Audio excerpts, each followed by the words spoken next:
Čuj, kad ti je strašno teško, kad te nešto strašno muči i kad ti je stvarno tijesno i na ulici i u kući, daj, odmahni lijevom rukom, daj odmahni desnom rukom i odlučno, čvrsto kreni za nečujnim nekim zvukom.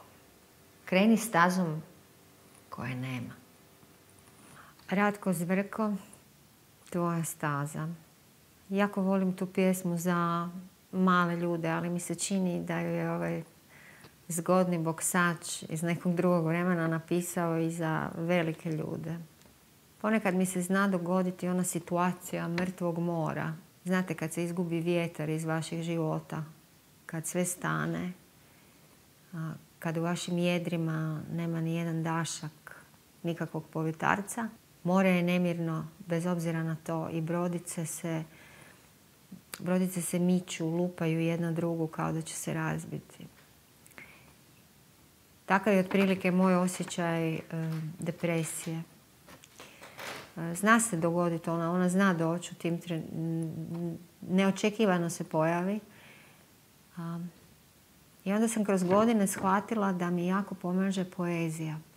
Po tom pitanju sam sretna zato što u sebi uvijek imam tu nekakav osjećaj akcije. Sa akcijom riješim, akcijom pokrenem svoj neki unutarnji vjetar. Ali znam da ima užasno puno ljudi, naročito među mojim kolegama, koji jednostavno u tim trenucima ostanu zaglavljeni tu gdje jesu.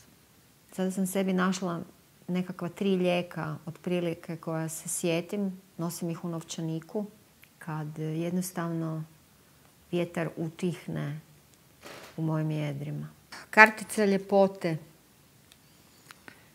Ja svoju depresiju znam liječiti sa ljepotom. Uvijek sam se pitala zašto ljepota postoji na svijetu. Sad mi je jasno, zato da bi olakšala našim dušama život. Drugo su lijepe knjige, lijepe slike, lijepi krajolici i lijepa muzika. Akcija. Duhovnost mi je jako kroz cijeli moj život pomagala u borbi sa mrtvim morem duše. Čim osjetim da se vjetar gubi, onda se vratim duhovnosti. Ja sam u depresiji i molim vas nikada mi nemojte reći da se tako ne bih trebala osjećati.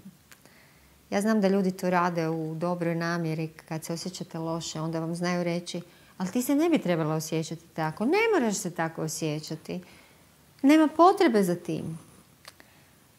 Mislim da je to znak depresivnoj osobi da je uopće ne razumijete, da uopće nemate pojma što se s njom događa. Mislim, činjenica je da nitko ne može nositi tuđe cipele, ni cipele depresije i da ne možemo nikad do kraja razumjeti što prolazi kroz dušu osobe čiji vjetar je stao. Da, još jedna kartica bi mogla poslužiti suosjećanjem. Jednog ćeš dana stići na kraj samo tvoga puta. Tog ćeš časa možda biti bez cipela i kaputa. Ali ćeš znati što si, tko si i koliko zbilja vrijediš. Da si netko samo zato što jedino put svoj slijediš.